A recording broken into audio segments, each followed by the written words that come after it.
Hey folks, this is Curtis Brown, City Manager, Adjunct Professor for the Emergency Management Incident Response course. Hope everyone is doing well. First, let me start off by recognizing all the lives lost in Las Vegas earlier this week. It's another reminder of the type of emergencies we face. It's not just natural disasters that we've seen over the last couple of months. It's also these man-made disasters.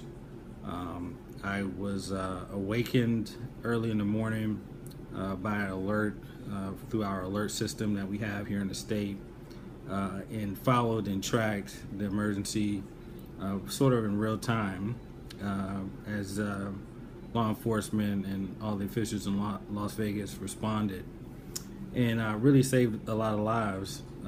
More lives could have been lost. But from an emergency management and planning perspective, now we have to consider the potential of someone using a high-powered assault rifle from a vantage point, a high vantage point. And so what will be interesting is how the law enforcement, public safety, emergency management community adjusts to this new reality. Anytime we have these events occur, there are lessons learned, and we have to adjust as the threat adjusts. We call this the evolving nature of threats. So, now we understand this threat, had high-powered weapons, high vantage point, big event. What do we do to evolve, to prevent that or mitigate it, to be able to respond even better? So, over the next weeks and months, public safety entities across the country will be looking at this, the lessons learned from it.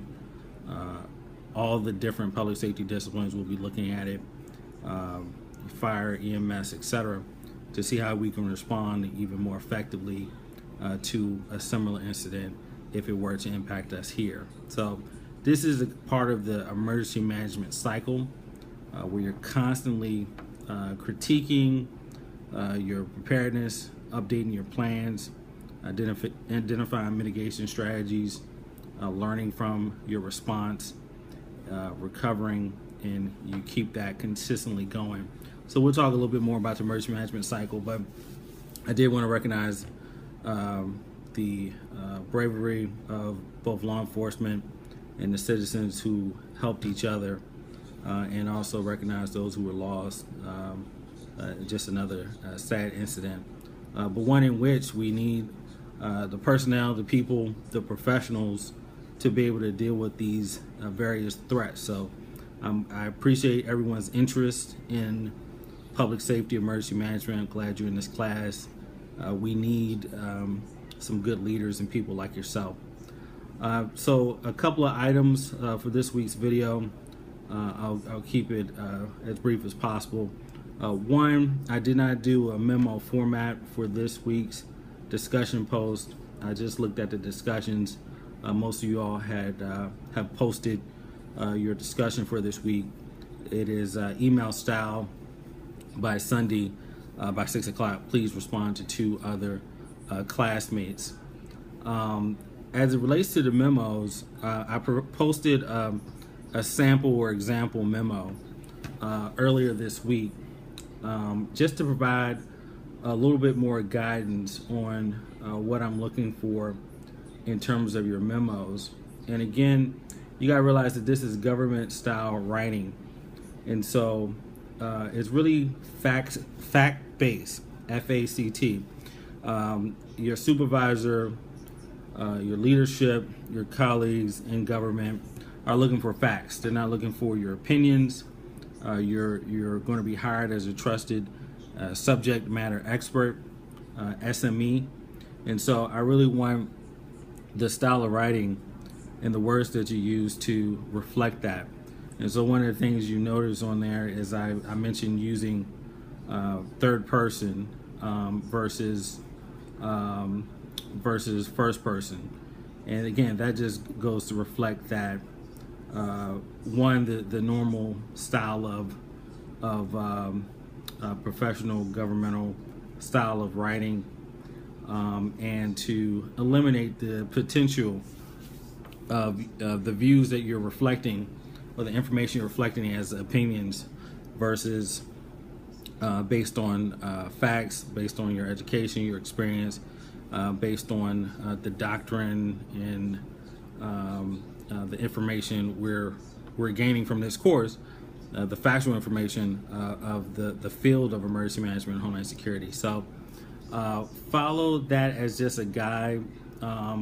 Another thing, anytime you get a request for a memo, make sure you specifically answer the questions that are asked. And so I think an easy way for me to do that I found in my career is to create subtitles or headers, subheaders, to guide the reader to specifically identify the information that they want. Again, memos are intentionally to eliminate. It's really about speed. So your supervisor is not going to ask for a dissertation, 20 pages, 100 pages. A lot of times in public safety, homeland security, there's limited time, multiple different tasks to take care of. So you want to be thorough, but you have to be brief. And so by using subheaders and also just by requesting a memo, it helps to guide the reader to answer the question that was asked. And so that's one suggestion I have. Also, some of you all confuse memos with letters. Again, letters are very much first person, personal, opinionated. Memos can be first person, but emails can be first person, and letters. But memos, again, are third person, very much fact based, and from an SME perspective. So there's no need to add the dear introduction. So a lot of y'all have put dear Mr. Brown or dear Mayor previously. No need to do that. Your the introduction of to, from, explains who this is being sent to, who is it from. That's you, the emergency management director, and that includes the at the closing as well. There's no need to put your name sincerely and then your name at the end. Just close by essentially wrapping up the memo by saying that you've answered the questions that have been presented, and that is that. Usually a memo is an attachment to an email, and in the email, that's when you can really first person and say, hey, feel free to follow up with me. Where you really get into first person and get into the conversations is in a meeting. Usually, a lot of time, executives or supervisors, they want a briefing via a memo, and then they'll follow up with you personally in a meeting, and that's when then you go into more depth into some of the points that you've made in your memo. Again, since this is a course and this is an online course, my assumption is, and my expectation is that you're doing all the readings, you're watching the videos, you're doing the FEMA courses as well, and so that is the basis of your knowledge, and so you're able to answer in a very thorough fashion the questions in a memo format. So again, some of you all, you probably want to add a little bit more meat in terms of your answers. But again, I didn't want to require a memo this week because I wanted everyone to look at the example I gave. Moving forward, we will have memos again. I'll probably go between memos and sort of email responses like this week, but I really want y'all to get this down because again, you're going to see this throughout your career, and